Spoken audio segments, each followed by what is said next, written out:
Hello दोस्तों, मैं बिक्की आज फ्रैक्शन के दूसरे वीडियो को लेकर आपके सामने उपस्थित है। आप अगर फ्रैक्शन के दोनों वीडियो को देख लेते हैं तो यहाँ से पेपर 1 और पेपर 2 मिलाकर 2-3 नंबर फिक्स है। चलिए हम टॉपिक पर बात करते हैं। हमने पिछले वीडियो तक इस क्वेश्चन तक हम लोग ना बात कर लिया था कि क्वेश्चन नंबर 8 तक। क्वेश्चन नंबर 9 से आते हैं या क्वेश्चन नंबर 8 को समझना चाहते हैं तो देखिए 6/5 में कितने 1/6 है। तो यहाँ पे क्या करना, डिवाइडेड लगा देना है। तो 6/5 डिवाइडेड बाई 1/10। डिवाइडेड को मल्टीपल में कन्वर्ट करेंगे, ये क्या हो जाएगा, उल्टा हो जाएगा। तो 6/5 इंटू 10/1। 5 को 10 से 2 टाइम्स में काट दिए, 6 को 2 से मल्टीपल कर दीजिए, मेरे पास क्या रिजल्ट आ गया, 12। क्वेश्चन नंबर 9 देखते हैं। क्वेश्चन नंबर 9 है कि एक चॉकलेट में 12 पीस है, उनमें से 1/4 भाग अंजू को, 1/3 भाग मधु को और 1/6 भाग जूली को दे दिया। तब मंजू के पास कितने भाग बचे। देखिए टोटल जो चॉकलेट के 12 पीस हैं उनमें से 1/4 भाग अंजू को दे दिया। अंजू को कितना दे दिया, 1/4 भाग अंजू को, उनमें से 1/4 भाग अंजू को, 1/3 भाग मधु को, 1/3 भाग मधु को और 1/6 भाग जूली को।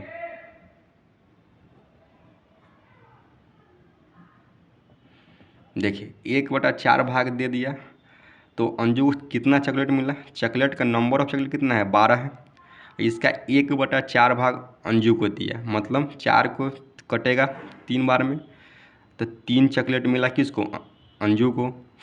3 से 4 टाइम्स में तो 4 मिला मधु को। जूली को 1/6 मिल गया, तो 12 इंटू 1/6 यानी 2 चॉकलेट मिल गया जूली को।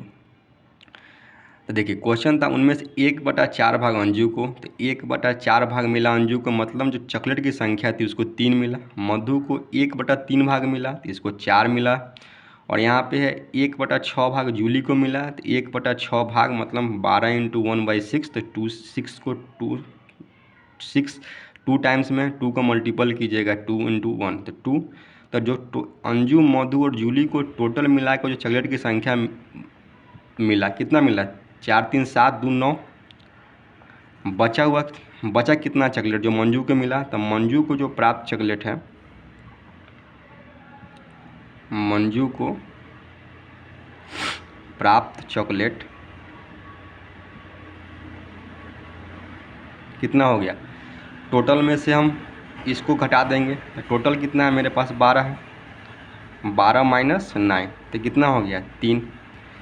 तो मंजू को 3 चॉकलेट मिला। अगर इसको फ्रैक्शन में डिवाइड कर देंगे तो 3/12 हो जाएगा, यानी 1 और 4, यानी 1/4 भाग किसको मिला, 1/4 भाग मिला मंजू को मिला। तो एक क्वेश्चन समझिए, क्वेश्चन है एक चॉकलेट में 12 पीस है, उनमें से 1/4 भाग अंजू को, 1/3 भाग मधु को और 1/6 भाग जूली को दे दिया। तब मंजू के पास कितने भाग बचे। देखिए टोटल चॉकलेट 12 है, 12 का 1/4, तो 12 का 1/4 मतलब 12 इंटू 1/4, तो 4 से 3, तो यहाँ पे अंजू को कितना चॉकलेट मिला, 3। इसी प्रकार से 12 इंटू 1/3 कीजिएगा, 3 से 4, तो मधु को कितना मिला, 4। इसी प्रकार से 12 इंटू 1/6, तो जूली को मिला 2। तो टोटल चॉकलेट कितना हो गया, 3 + 4 + 2 यानी 9। तो अंजू मधु और जूली को मिलाकर 9 चॉकलेट मिल गया। टोटल चॉकलेट था 12, तो बच गया कितना, बचा 3। जो बचा वही तो मंजू को प्राप्त होगा। तो अगर मंजू का जो मिला उसको अगर फ्रैक्शन में कन्वर्ट करना चाहेंगे तो मंजू को मिला 3, कितना में मिला, 12 में। 3 के टेबल में 12 4 टाइम्स में है, तो 1/4 क्या हो गया, तो मंजू को 1/4 भाग चॉकलेट मिला। क्वेश्चन नंबर 10 है, पिज्जा का 1/4 भाग रेनू ने खा लिया तथा शेष भाग को बच्चों में बराबर हिस्सों में बांट लिया, तब प्रत्येक बच्चे को कितना हिस्सा प्राप्त हुआ। देखिए कोई भी जो नंबर होता है अपने आप में 100% होती है। अगर मान लेते हैं कि 1 अपने आप में क्या है 100% है, और उसका 1/4 भाग रेनू ने खा लिया, तो 1/4 भाग जब रेनू ने खा लिया तो बचा कितना। इसको अगर हम एलसीएम इसको लिख सकते हैं 1/1। अगर इसका एलसीएम लेंगे तो 4, तो 1 में 4, 1 के टेबल में 4 टाइम्स में है, तो 4 को 1 से मल्टीपल कर लेंगे 4 के टेबल में 4 1 टाइम्स में, तो 1 को 1 से मल्टीपल किए 1, तो 3/4। तो जो शेष पिज्ज़ा बचा हुआ जो भाग है पिज्ज़ा का,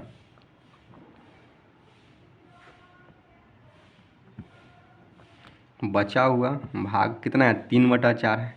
और इसको कितने भागों में बांटना है, 12 बराबर बराबर भागों में बांटना है। शेष भाग को बच्चों में बराबर हिस्से में बांट दिया। यहाँ पे क्वेश्चन में नहीं दिया हुआ है, तो शेष क्वेश्चन में होगा तथा शेष भाग को 12 बच्चों में बराबर हिस्सों में बांट दिया। तो 3/4 12 बच्चों में बांटना है, भागा 12। इसको सॉल्व कीजिएगा, 3/4 गुना 1/12, 3 से 4 बार में कट जाएगा, सॉल्व कीजिएगा 1/16। तो मतलब प्रत्येक बच्चे को 1/16 भाग पिज्ज़ा क्या होगा, प्राप्त होगा। देखिए क्वेश्चन नंबर 11 क्या है। क्वेश्चन नंबर 11 है कि एक विद्यालय में 660 विद्यार्थी है, उनमें से 2/3 क्या हैं, लड़के हैं, और लड़कियों की संख्या का 3/4 भाग खिलाड़ी है, और लड़कियों की संख्या का 1/4 भाग खिलाड़ी है। तो विद्यालय में कुल कितने खिलाड़ी हैं।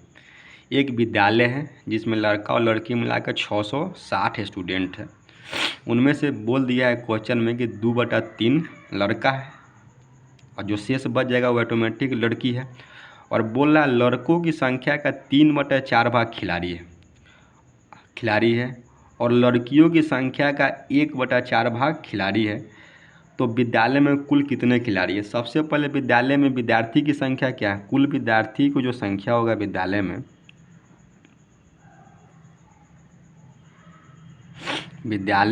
कुल विद्यार्थी की संख्या कितना है, कुल विद्यार्थी की संख्या कितना है 660 है। उनमें से 2/3 लड़के हैं, तो लड़के की संख्या कितना हो जाएगा। देखिए लड़के की जो संख्या हो जाएगा 2/3, तो 660 का 2/3, 3 से कट जाएगा 220 बार में, 220 को 2 से मल्टीपल कीजिए कितना आ जाएगा 440। तो 440 क्या हो गया, लड़कों की संख्या हो गया। तो लड़कियों की संख्या कितना हो जाएगा, देखिए तो जो लड़कियों की संख्या हो जाएगी, लड़कियों की संख्या, इसको क्या करना है कि टोटल में से बॉयज़ की संख्या घटा देंगे, तो टोटल विद्यार्थी की संख्या 660 है, 660 में से लड़कों की संख्या घटा देंगे 440, तो हमको लड़कियों की संख्या प्राप्त होगी। तो लड़कियों की संख्या कितना हो जाएगा 220। लड़कियों की संख्या कितना हो गया 220। अब क्वेश्चन फिर पढ़िए, क्वेश्चन बोल रहा है यहाँ से यहाँ तक सॉल्व कर लिए। अब उसके बाद बोल रहा है कि और लड़कों की संख्या का 3/4 भाग खिलाड़ी है, मतलब लड़कों की संख्या यही है, इसका कितना भाग खिलाड़ी है 3/4। तो लड़कों की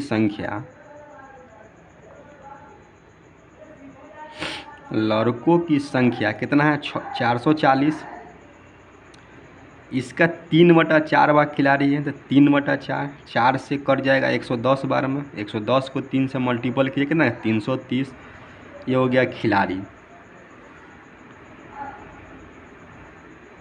ये हो गया खिलाड़ी। लड़कों की संख्या होगा, खिलाड़ियों में जो लड़कों की संख्या है वो 330 है, और लड़कियों की संख्या का 1/4 भाग खिलाड़ी, तो लड़कियों की संख्या कितना है 220 है।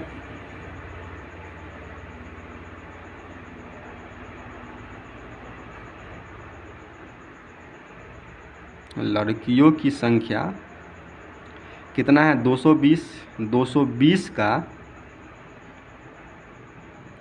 1/4 भाग खिलाड़ी है, मतलब 1/4, 4 से कट जाएगा 55 बार में, तो जो लड़कियों की संख्या हो गया खिलाड़ी में कितना हो गया 55, कितना हो गया 55 हो गया। तो हमसे क्वेश्चन पूछ रहा है कि विद्यालय में कुल कितने खिलाड़ी हैं, तो यही विद्यालय में 330 प्लस 55, तो विद्यालय में जो कुल खिलाड़ी हो जाएगा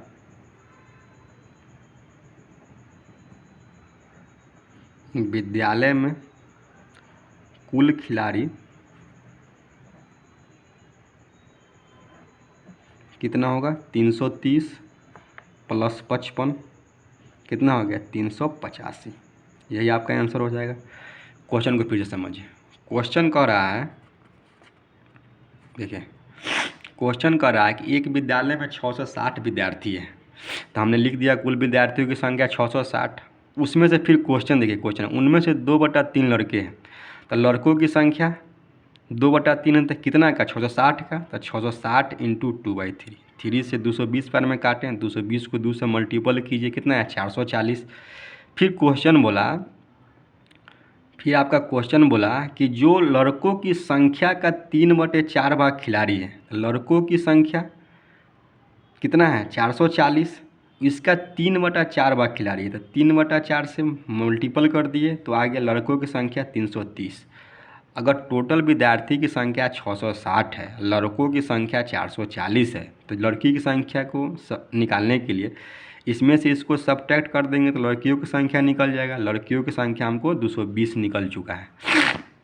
और क्वेश्चन बोल रहा है आगे कि और लड़कियों की संख्या का 1/4 भाग खिलाड़ी है, तो लड़कियों की संख्या 220 है, उसका 1/4 यानी 55 आ गया लड़कियों की संख्या खिलाड़ी। क्वेश्चन हमसे पूछ रहा है कि विद्यालय में कुल कितने खिलाड़ी हैं, दोनों को जोड़ देंगे तो वही खिलाड़ी हो जाएगा। तो 330 प्लस 55 यानी 330 प्लस 55 यानी 385 मेरा क्या हो जाएगा आंसर हो जाएगा।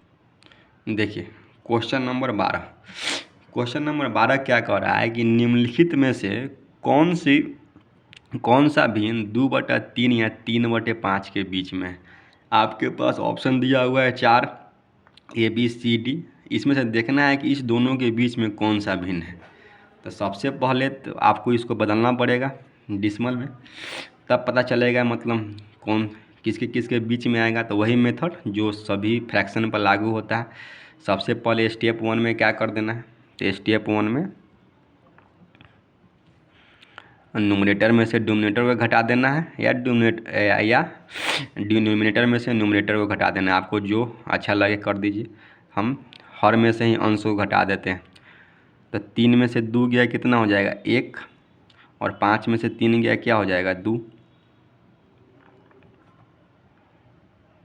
स्टेप 2 में क्या था, बाहर निकाल लेना था, बाहर निकालिएगा तो क्या होगा 1 और 2, जो आया उसको अंश से डिवाइड कर देना था स्टेप 3 में। 1 को तो 2 और 2 को 3 से करेंगे तो क्या होगा 1.5। तो हमें देखना है कि 1.5 से बड़ा और 2 से छोटा इसमें से कौन सा फ्रैक्शन है।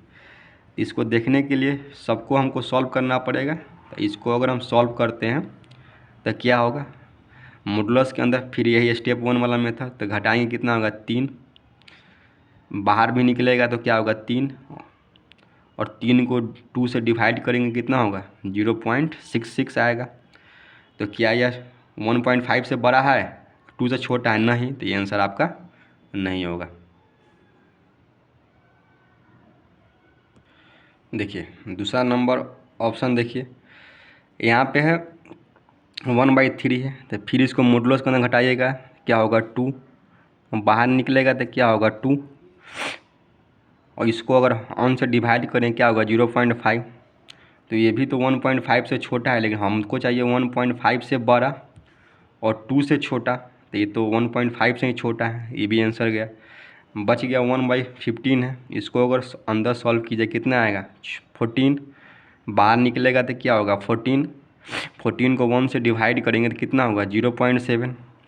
ये भी क्या हो गया 1.5 से छोटा है, हमें तो चाहिए 1.5 से बड़ा, ये भी आंसर क्या हो गया मेरा गलत हो गया। बच गया यही डी, यही इसका आंसर होगा। लेकिन देख लेते हैं सेटिस्फाई कर रहा है कि नहीं कर रहा है। देखिए 31/50 है, इसको अगर हम मोड के अंदर घटाएंगे 50 में से 31 का कितना होगा 19, बाहर निकला कितना हो गया 19। अब 19 को हम 31 से डिवाइड करेंगे तो कितना होगा 1, बच गया कितना 12, दशमलव दे के जीरो उतारेंगे 120, 19 छक्का 114, तो 1.6। तो देखिए 1.5 से बड़ा है और 2 से क्या है छोटा है, तो यही क्या हो जाएगा इसका आंसर हो जाएगा। देखिए सबसे पहले इस क्वेश्चन को फिर से समझिए। क्वेश्चन है निम्नलिखित में से कौन सा भिन्न 2/3 या 3/5 के बीच में। तो सबसे पहले सिंप्लीफाई करके इसको हम नंबर में कन्वर्ट कर लिए, सिंपल फॉर्म है, इसको हम नंबर में कन्वर्ट कर लिए जिससे आसानी हो जाए। अब इसको भी हम नंबर में कन्वर्ट कर दिए, तो जो हम इसको सॉल्व किए तो हमको आया 3/5 का मान आया 1.5 और 2/3 का मान आया 2, यानी 1.5 से बड़ा और 2 से छोटा।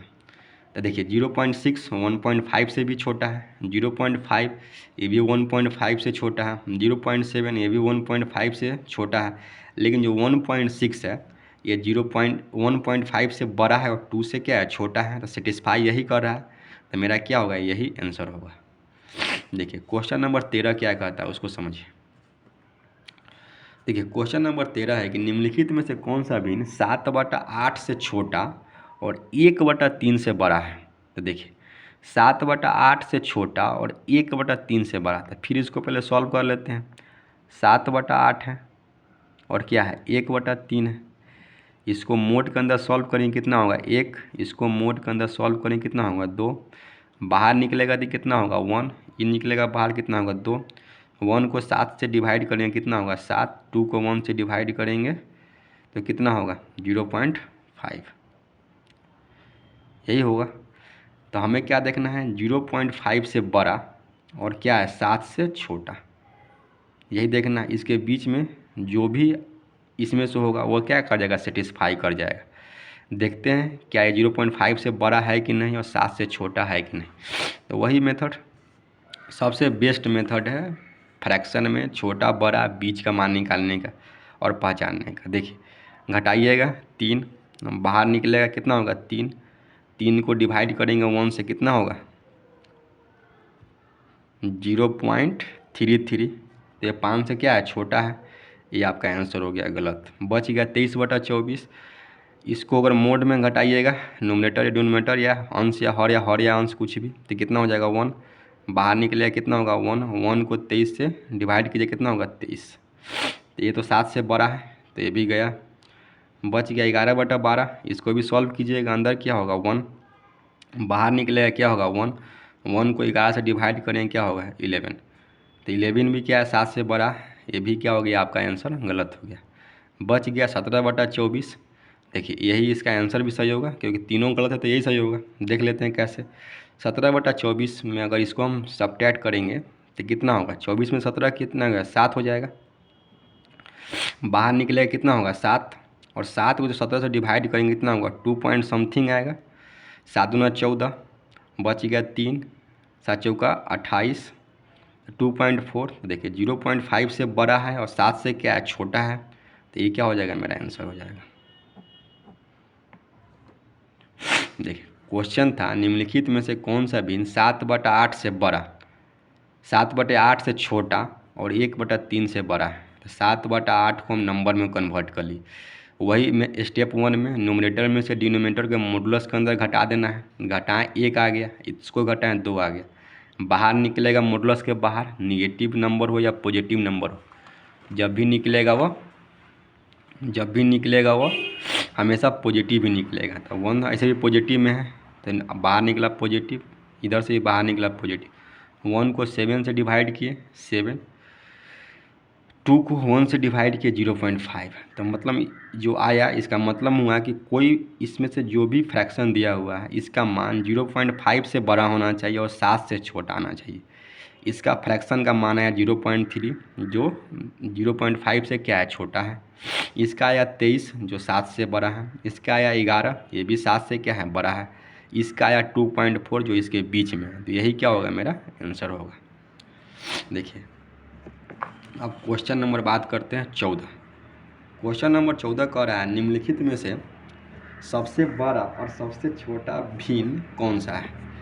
देखिए इसमें से आपको पहचानना है कि सबसे बड़ा और सबसे छोटा भिन्न क्या है।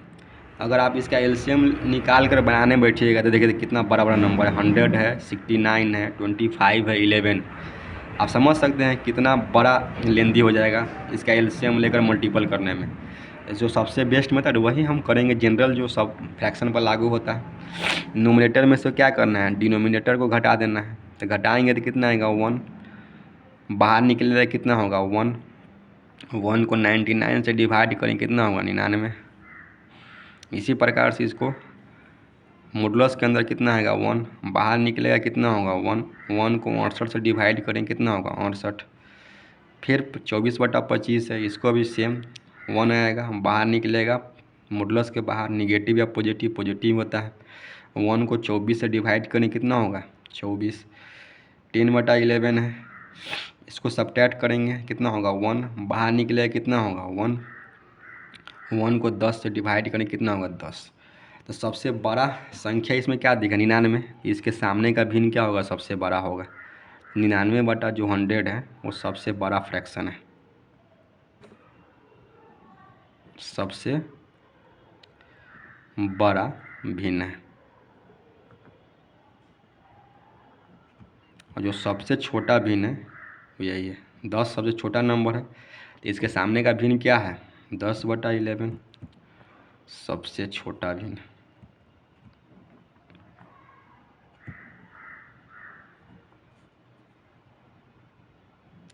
इस प्रोसेस से जो सिंप्लीफिकेशन करते हैं वो आसान हो जाता है। हमको बड़ा बड़ा नंबर से मल्टीपल करने की ज़रूरत नहीं। डिसिमल भी बहुत रेयर केस नंबर आता है, हमें तो हम सिंप्लीफाई में सॉल्व होते चला जाता है। इसको आप आसानी से सॉल्व कर सकते हैं। अब देखिए क्वेश्चन नंबर 14 हो गया, क्वेश्चन नंबर 15 की क्वेश्चन नंबर 14 हो गया, क्वेश्चन नंबर 15 की बात करते हैं। इसको घटते हुए क्रम में सजाना है। आपको तो सबसे पहले देखना है कि कौन सा भिन्न बड़ा है छोटा है, उससे बड़ा कौन है उससे छोटा कौन है, तो फिर पहचानने का वही मेथड है। स्टेप 1 में जो सिंप्लीफिकेशन करते हैं, नोमिनेटर डिनोमिनेटर घटाते हैं, जो आता है बाहर निकालते हैं, फिर उसको 1 से डिवाइड करते हैं। तो हमको तो वही करना है, उसी से सबसे बेस्ट मेथड ही है बनाने का। स्टेप 1 में क्या किया जाता है, नोमिनेटर में से डिनोमिनेटर घटाइए मॉडुलस के अंदर। तो 49 में से 44 गया कितना हो गया 5। 38 में से 33 गया कितना हो गया 5। 25 में से 22 गया कितना हो गया 3। और 29 में से 24 गया कितना हो गया 5। बाहर निकला कितना हो गया 5, 5, 3 और कितना हो गया 5। अब 5 को 44 से डिवाइड कीजिएगा कितना होगा 8.8। फिर 5 को 33 से डिवाइड करें कितना होगा 6.6। 3 को 20 से डिवाइड करेंगे कितना होगा 7.33। और 5 को 24 से डिवाइड करें कितना हो गया 4.8। देखिए इसमें से सबसे छोटा भिन्न क्या है, सबसे छोटा नंबर यही है 4.8। और सबसे बड़ा क्या है 8.8। तो इसके सामने का जो फ्रैक्शन होगा सबसे बड़ा होगा, इसके सामने का फ्रैक्शन सबसे छोटा होगा। सबसे छोटा जो नंबर आएगा उसके सामने का भिन्न सबसे छोटा, जो सबसे बड़ा नंबर आएगा उसके सामने का फ्रैक्शन सबसे बड़ा। हमें सजाना है घटते हुए क्रम में, मतलब सबसे अधिक, फिर उससे कम, उससे कम, उससे कम। तो सबसे बड़ा क्या है 8.8 है,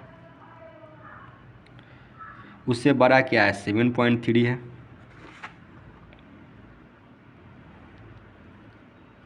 उससे बड़ा क्या है 6.6 है, और उससे बड़ा क्या है उससे छोटा क्या है 4.8 है। अब इसके सामने वाले फ्रैक्शन को लिख लेना है। देखिए 8.8 के सामने क्या है 44/49। देखिए 7.3 के सामने का भिन्न क्या है 22/25। 6.6 के सामने का फ्रैक्शन क्या है 33/38। 33/38। और 4.8 के सामने का भिन्न क्या है 24/29। यही क्या हो गया आपके घटते हुए क्रम में हो गया। देखिए जितने भी क्वेश्चन हैं कभी न कभी किसी न किसी सीटेट के साल में पूछा हुआ ही क्वेश्चन है। देखिए क्वेश्चन समझिए फिर से, घटते हुए क्रम में सजाना है तो जो जनरल मेथड है फ्रैक्शन को बताने का बताएंगे उसी से सॉल्व करना है। न्यूमरेटर में से डिनोमिनेटर घटाइए या डिनोमिनेटर में से न्यूमरेटर को, लेकिन मॉडुलस को सिंबल लगाकर मॉडुलस के अंदर घटाइएगा। 49 में से 44 गया 5, 38 में से 33 गया 5, 25 में से 22 गया 3, 29 में 24 गया 5। मॉडुलस के बाहर कोई भी नंबर निकलेगा या निगेटिव हो या पॉजिटिव, पॉजिटिव ही निकलता है। तो 5 निकल गया, 5 निकल गया, 3 निकल गया, 5 निकल गया। इसके अंदर निगेटिव रहता नंबर तो भी पॉजिटिव ही निकलता। 5 है, जो नंबर निकला उसको ऑन से डिवाइड करना है। 5 को 44 से डिवाइड कीजिएगा 8.8 आएगा। 5 को 33 से डिवाइड कीजिएगा 6.6 आएगा।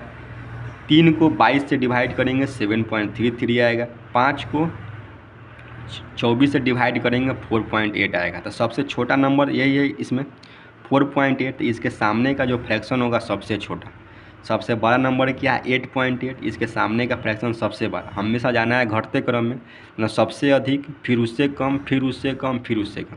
तो सबसे बड़ा नंबर 8.8 है तो उसके सामने का भिन्न, फिर उसके बाद 7.3 है तो उसके सामने का भिन्न, फिर 6.6 है तो उसके सामने का भिन्न, फिर 4.8 है तो उसके सामने का भिन्न। अगर बढ़ते हुए क्रम में रहता है सबसे कम उससे ज़्यादा उससे ज़्यादा उससे ज़्यादा, मतलब इसका क्या हो जाता है उल्टा हो जाता है। क्वेश्चन नंबर 16 बात करते हैं। देखिए इसमें सभी प्रकार के क्वेश्चन आ जाएंगे, सभी। इसमें आप अगर इस क्वेश्चन को अगर आप समझ जाइएगा तो फ्रैक्शन का सीटेड से संबंधित सभी प्रकार के क्वेश्चन आपको आसानी से बन जाएगा। देखिए क्वेश्चन को समझिए। क्वेश्चन क्या है कि दिए हुए भिन्न में सबसे बड़ी भिन्न और सबसे छोटी भिन्न को पहचानना है तथा बढ़ते हुए क्रम में तथा घटते हुए क्रम में सजाना है, और जो डाटा दिया हुआ है इसका माध्यक ज्ञात करना है। तो देखिए ये जो टर्म्स है माध्यक, जब सांख्यिकी आप पढ़िएगा 9th 10th 8 में 7 में भी पढ़ा जाता है, तो जो 6 7 8 का जो मैथ होता है उसमें सिर्फ फार्मूला बेस ही, मतलब बेसिक जो सांख्यिकी की जानकारी रहती है वही दी जाती है। तो वही बेसिक ही, इसे बेसिक ही कंसेप्ट से ये बनेगा।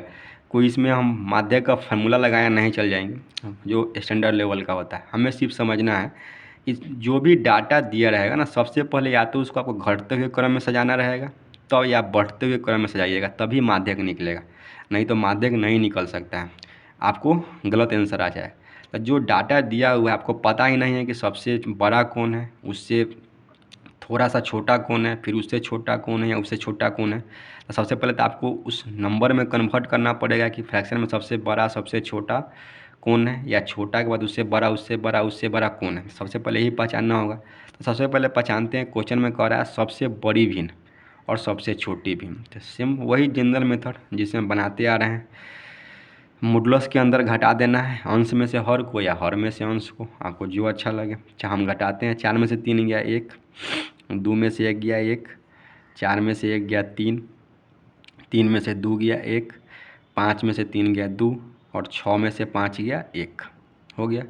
बाहर निकल गया 1 1 3 1 2 और कितना निकल गया 1, और 1 को 3 से डिवाइड करेंगे कितना होगा 3, 1 को 1 से डिवाइड करें कितना होगा 1, 3 को 1 से डिवाइड करें कितना होगा 0.33,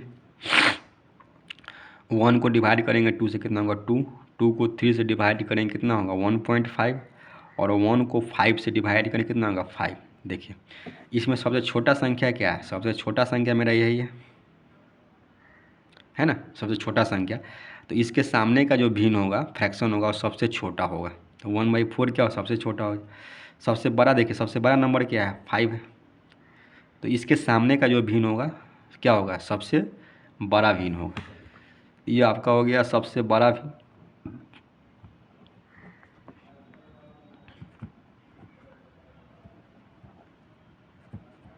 इसमें सभी प्रकार के क्वेश्चन आ जाएंगे। ये हो गया सबसे छोटा भिन्न।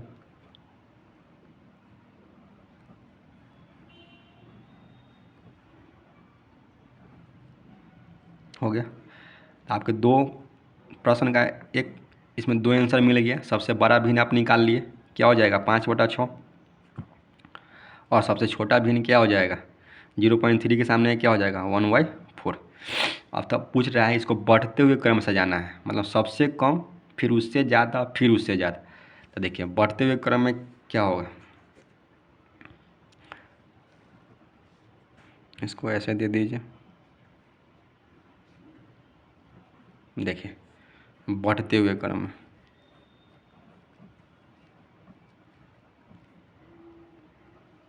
कैसा जाना है? बढ़ते हुए क्रम में। तो सबसे छोटा क्या है? 0.3 है। उसके सामने का भिन्न क्या है? 1.1/4 है। इससे बड़ा क्या है? 0.3 से बड़ा क्या है? 1 है। 1 के सामने क्या है? 1/2 है। 1 से बड़ा क्या है? 1.5 है। 1.5 के सामने का फ्रैक्शन क्या है? 3/5 है। तो 3/5 हो जाएगा। 1.5 से बड़ा संख्या क्या है? 2 है। 2 के सामने का फ्रैक्शन क्या है? 2/3 है। 2 से बड़ा नंबर क्या है? 3 है। 3 के सामने का फ्रैक्शन क्या है? 3/4 है। तो 3/4 हो जाएगा। और 3 से सबसे बड़ा नंबर क्या है? 5 है। 5 के सामने का सबसे छोटा, सबसे बड़ा, 5 के सामने का फ्रैक्शन क्या है? 5/6 है। तो 5/6 हो गया। ये हो गया सबसे बड़ा। इसको बढ़ते हुए क्रम में, घटते हुए क्रम में, इसी को उल्टा लिख दीजिए। देखिए घटते हुए क्रम में,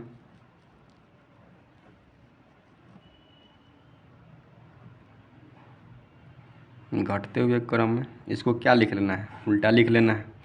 सबसे पहला क्या होगा? 5/6 होगा, 3/4 होगा, 2/3 होगा, 3/5 होगा, 1/2 होगा, और क्या होगा? 1/4 होगा। अब देखिए इस क्वेश्चन में 5 चीज़ पूछ रहा था, हमने 4 चीज़ निकाल चुके हैं। देखिए क्वेश्चन था कि सबसे बड़ा भिन्न, तो सबसे बड़ा भिन्न हम निकाल चुके हैं। सबसे छोटा भिन्न, सॉरी सबसे बड़ा भिन्न यहाँ पे, सबसे छोटा भिन्न यहाँ पे निकाल चुके हैं। बढ़ते हुए क्रम में तो हमने बढ़ते हुए क्रम में निकाल लिया। घटते हुए क्रम में तो हमने घटते हुए क्रम में यानी डिक्रीजिंग ऑर्डर में भी निकाल लिया।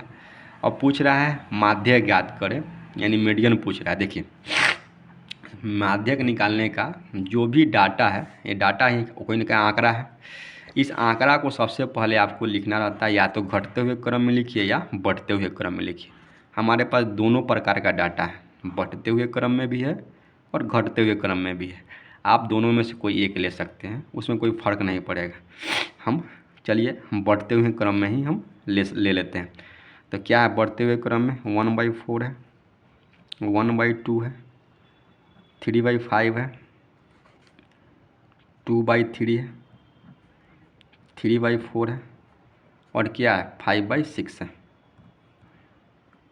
जब माध्यक में जब इसको हम लिख लेते हैं घटते हुए क्रम या बढ़ते हुए क्रम में, तो माध्यक निकालने के लिए नंबर ऑफ टर्म्स पर डिपेंड करता है। तो इसमें नंबर ऑफ टर्म्स कितना है? 1 2 3 4 5 6। तो जो नंबर ऑफ टर्म्स इवन होता है और नंबर ऑफ टर्म्स जब ऑड होता है, सबसे पहले हम यहाँ फार्मूला लिख देते हैं। देखिए number of terms is odd, then जो फार्मूला होता है n+1/2, ये फार्मूला होता है। लेकिन जो number of terms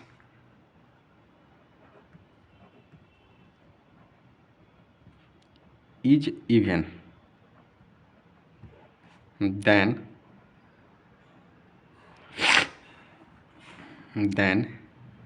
n/2 plus n/2 + 1 का जो टर्म्स आएगा उसको 2 से हम डिवाइड कर देंगे, तो हमारा क्या निकल जाएगा? माध्यक निकल जाएगा। तो देखिए यहाँ पे नंबर ऑफ टर्म्स कितना है? 6 है। तो 6 में हम 2 से डिवाइड करेंगे 3, और इसमें 3 यहाँ पे और होता है n/2 और n/2 + 1 के जो बीच का जो डिवाइडेड बाई 2 जो वैल्यू होगा वही आंसर होगा। तो यहाँ पे क्या है? n/2 यानी थर्ड टर्म्स, n/2 6/2 यानी 3 + 1, और फोर्थ टर्म्स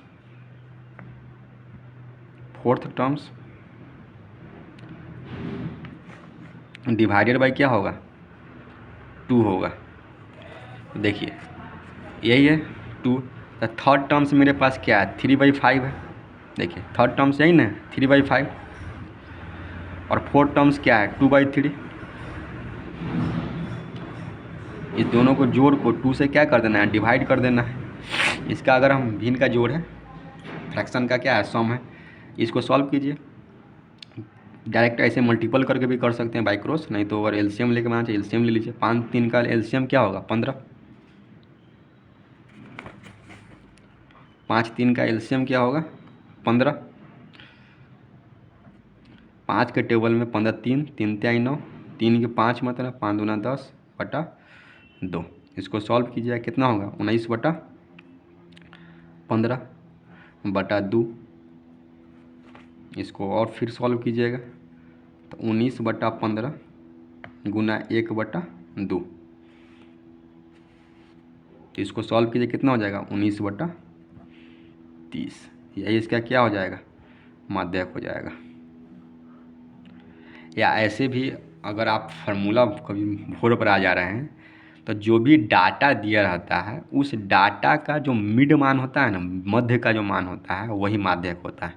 देखिए इस डाटा में मध्य मान क्या, मध्य डाटा क्या है, यही दोनों ना है, 2 इधर से छोड़ेंगे 2 इधर से छोड़ेंगे तो यही ना बीच का वैल्यू है। इसको जोड़ के 2 से डिवाइड कर देना है, वही निकल जाएगा माध्यक। अगर यहाँ पे टर्म्स रहता ऑड, जैसे कि रहता ए रहता, बी रहता, सी रहता, डी रहता, ई रहता, यहाँ पे नंबर ऑफ टर्म्स कितना है, 5 है, यानी क्या है, ऑड है। तो इसका मध्य मान क्या है, यही ना सी है, तो यही इसका माध्यक हो जाएगा। तो माध्यक नंबर ऑफ टर्म्स पर डिपेंड करता है। तो यही नंबर ऑफ टर्म्स का फार्मूला है। अगर कोई भूल भी जाते हैं तो जो डाटा दिया रहेगा उस डाटा को सबसे पहले या तो अवरोही क्रम में सजाइए या अवरोही क्रम में, या घटते क्रम में या बढ़ते क्रम में। उसके जो बीच का वैल्यू होगा वही माध्यक होता है, ठीक है, वही माध्यक होता है। यहीं पे है एक चीज़ और आपको हम बता देते हैं, माध्यक जब यहाँ पे जिक्र ही हुआ है, देखिए अगर जैसे 1 हो गया, 2 हो गया, 3 हो गया, 4 हो गया, 5 हो गया, या 2 हो गया, 4 हो गया, 6 हो गया, 8 हो गया, 10 हो गया, या 10 हो गया, 20 हो गया, 30 हो गया, या 40 हो गया। देखिए इस प्रकार से अगर कोई डाटा रहा जो किसी पार्टिकुलर रूल को फॉलो कर रहा है, जैसे नेचुरल्स नंबर है, 1 है, 2 है, 3 है, 4 है, 5 है, सबका कॉमन डिफरेंस देखिए सेम है। 2 में से 1 गया 1, 3 में से 2 गया 1, 4 में से 3 गया 1, 5 में से 4 गया 1। यहाँ पे देखिए कॉमन डिफरेंस सेम है। 4 में से 2 गया 2, 8 में से 6 गया 2, 10 में से 8 गया 2। यहाँ पे क्या है, कॉमन डिफरेंस सेम है। 20 में से 10 गया 10, 30 में से 20 गया 10, 40 में से 30 गया, क्या हो गया, 10। तो जब कोई भी सीरीज किसी पार्टिकुलर रूल को फॉलो करता है तो माध्य और माध्यक उसका क्या होता है, सेम होता है। उसके निकालने का फॉर्मूला होता है फर्स्ट टर्म और लास्ट टर्म को जोड़ के 2 से डिवाइड कर दीजिए। तो फर्स्ट टर्म क्या है, 1 है और 5 है, उसको डिवाइड कर दीजिएगा 3, तो वही क्या हो जाएगा, इसका आंसर हो जाएगा। इसको सॉल्व कीजिएगा तो फर्स्ट टर्म्स और लास्ट टर्म को जोड़ दीजिए, क्या है, फर्स्ट टर्म्स क्या है, 2 है, लास्ट टर्म क्या है, 10, 2 से डिवाइड कीजिएगा, कितना हो जाएगा, 6 हो जाएगा। यही इसका क्या हो जाएगा, आंसर हो जाएगा। फिर इसको देखिए, इसको फर्स्ट टर्म और लास्ट टर्म को जोड़ दीजिए 50, इसके जो बीच का वैल्यू होगा उसको 2 से डिवाइड कर दीजिए, 10 और 40 क्या हो जाएगा, 50, 50 बटा 2, यानी 25 क्या हो जाएगा, इसका माध्यक और माध्य दोनों हो जाएगा। मतलब कोई भी डाटा अगर किसी पार्टिकुलर रूल को फॉलो करता है तो उसका फर्स्ट टर्म और लास्ट टर्म को जोड़िए, 2 से डिवाइड कीजिए, वही माध्य और माध्यक होता है। और बहुलक क्या होता है, जिसकी ज़्यादा सबसे ज़्यादा फ्रीक्वेंसी होती है वही बहुलक कहलाती है। जैसे यहाँ पे मान के यही एक सपोज कीजिए डाटा रहता, इसमें पूछता है इसका बहुलक बताइए, तो सबसे ज़्यादा फ्रीक्वेंसी किसका है, बारंबारता किसका है, 1 का है, तो यही क्या कहलाता है, बहुलक कहलाता है। जब सांख्यिकी पर आएंगे तो इसकी जिक्र अच्छे तरीके से होगी। देखिए क्वेश्चन नंबर 17 ये लास्ट क्वेश्चन है। देखिए दशमलव भिन्न के प्रकार बतलाना है कि दशमलव भिन्न के प्रकार क्या होते हैं, शांत होते हैं, अशांत होते हैं, अनियमित पुनरावर्त भिन्न होते हैं, या अशांत दशमलव भिन्न होते हैं। तो देखिए कोई भी जो नंबर होता है, जैसे देखिए 1/, ऐसे हो गया 4/2, तो ये कट गया पूरा, रिमाइंडर क्या हो गया, इसका 0 हो गया। रिमाइंडर क्या है, इसका 0 है। जब रिमाइंडर 0 होता है दशमलव भिन्न क्या हो जाता है, शांत हो जाता है, या वो डिसमल के बाद भी कटे उससे हमको कोई मतलब नहीं रहता है। अगर कोई नंबर जैसे 1/3 है, इसको डिवाइड कीजिएगा तो 0.33 आएगा। इसका रिमाइंडर कभी भी क्या आएगा, 0 नहीं आएगा। तो ये आसान दशमलव भिन्न होता है। और कुछ ऐसे भिन्न होते हैं जो रिपीटेड नहीं होते हैं, जैसे आ जाएगा 1.387945, इस प्रकार से नंबर बढ़ता रह चला जाता है। उसे हम non terminating plus non repeated कहते हैं। तो जो दशमलव भिन्न है, शांत भी होगा, अशांत और अनियमित भी होगा, और आसान दशमलव भिन्न भी होगा। तीनों का एग्जाम्पल हम दे दिए हैं। इसका एग्जाम्पल ए है, इसका एग्जाम्पल ए है, और इसका एग्जाम्पल क्या है, ए। तो आंसर क्या हो जाएगा, डी हो जाएगा। फ्रैक्शन का लगभग सभी प्रकार का क्वेश्चन जो सीटेट में पूछता है उसको हम बता चुके हैं। नेक्स्ट वीडियो में नंबर सिस्टम की बात करेंगे। धन्यवाद।